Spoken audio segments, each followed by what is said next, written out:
Hey guys, Mike here from Nerd Problems Gaming, and welcome to Nerd Problems Gaming, the channel where we go through the good and bad of everything nerdy to make sure you spend your time on the best of the best. In today's video, I'll be doing a review of Slay the Spire, so let's get into it. So first thing to really talk about is that this game is a deck building game, and so for me, that's actually one of my favorite style of board games. So it's cool to be able to see a video game that really translates this into a game very well. And so the storyline itself, there's actually not much of a storyline, and that's not really necessarily a bad thing because the game itself really shines with the gameplay. And so really with this game, all that you're doing is you are going to choose kind of your hero or main character, and they're going to progress through the spire, basically this huge tower, and your goal is to try and just defeat every enemy, every monster, every boss as you play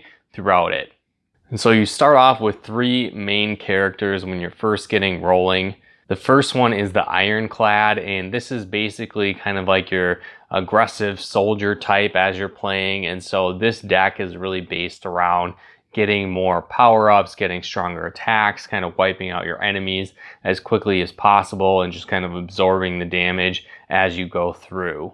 There's also the Silent, and this is kind of like a behind-the-scenes stealth thief kind of person, right? And so their main focus is doing strategic damage and like poisoning enemies and just kind of causing damage swiftly. So you're going to be drawing a lot of extra cards, a lot of extra shivs, and that's kind of the strategy that you want to play with this character. There's also the Defect. So this is like basically a robot brought to life, and this play style is a little different too, where instead of just directly playing your cards, you actually build up these power cores, and there's different types of them. So there's like a defense one, a lightning one that does damage, one that makes you do extra energy, a darkness that kind of builds up in power over time and does massive damage. And so it's really cool to be able to use this strategy to build your character as you go along, as in addition to also building out your deck that you're using. So once you beat the game with at least one character all the way through, you can unlock a fourth character,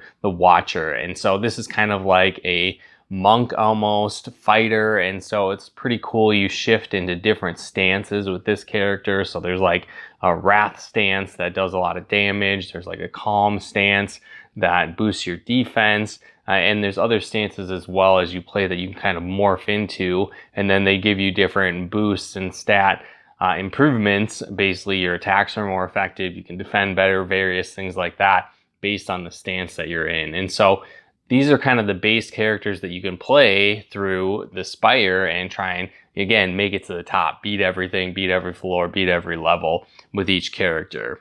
And so again, if you're not really familiar with a deck builder and what that means, you start off with basically this base deck of cards that are just okay, right? They have some attacks, some defenses, some special abilities, but they're really not that great. And so what happens is as you progress through these different levels and defeat enemies in each room and each floor, you're going to unlock new cards. And so you're going to constantly be buying these new cards at the end of every monster fight. When you get to a shop, you can buy new cards there. And then there's also hidden question mark things that you can find that sometimes give you cards.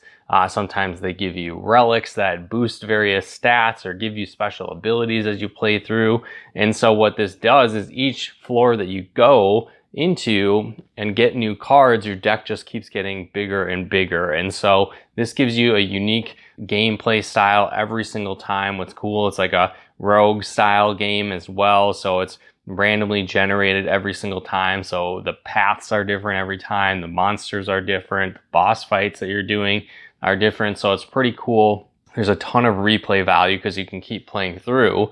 And again, the game itself is really challenging because what happens is that really each character kind of has their own play style that you can use and kind of good deck builds, if that makes sense. So you're basically going to build out a strategy and only collect those kinds of cards. So for example, the Silent, you might build like a poison based deck. So all of your cards that you're collecting, you want to make sure that they're really focused on dealing more poison damage to the enemies.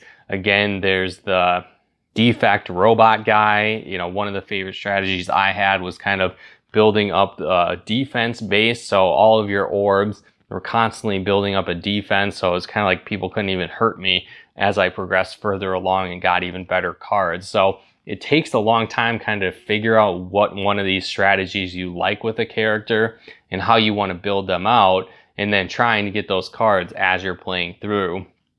And so like I said, there's a ton of replay value with this game, and it's certainly very challenging, so you're not going to beat it very quickly if you want to beat it with every single character. It's going to take a lot of time, because as you progress and get more points, as you get higher in the Spire, basically, you can actually unlock new cards, new relics that you get.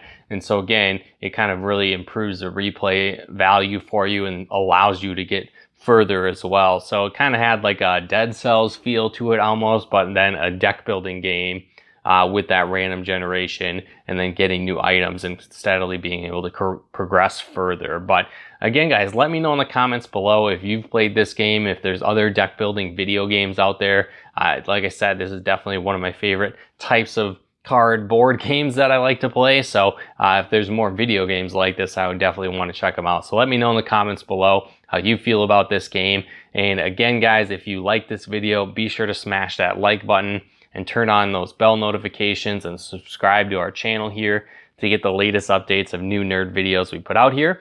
And if you'd like to help us support the channel, pick out content and more, consider becoming a patron of ours over at nerdproblemsgaming.com/Patreon.